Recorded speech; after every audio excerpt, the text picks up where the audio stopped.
मानाचा जय भीम, जय शिवराय, जय अण्णा, जय क्रांती.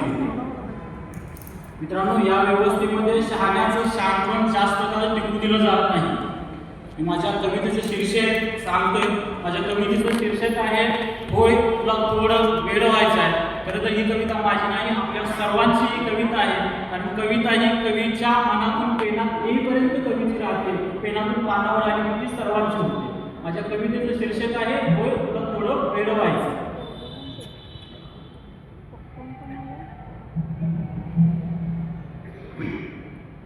आयुष्याची गणित सोडवता सोडवता एक गोष्ट प्रकर्षानं जाणवली.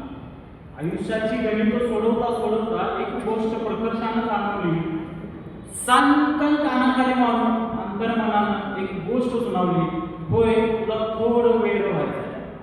होय तुला थोडं वेळ व्हायचं आहे, लोकांना पडणारं कोडं व्हायचं.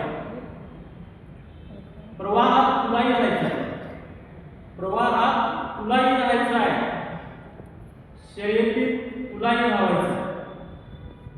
प्रवाहात तुलाही राहायचं आहे, शर्यतीत तुलाही धावायचं आहे, तुलाही थोडं पुढं जायचं आहे. पण ऐक, ना की शर्यतीतलं घोडं व्हायचं आहे.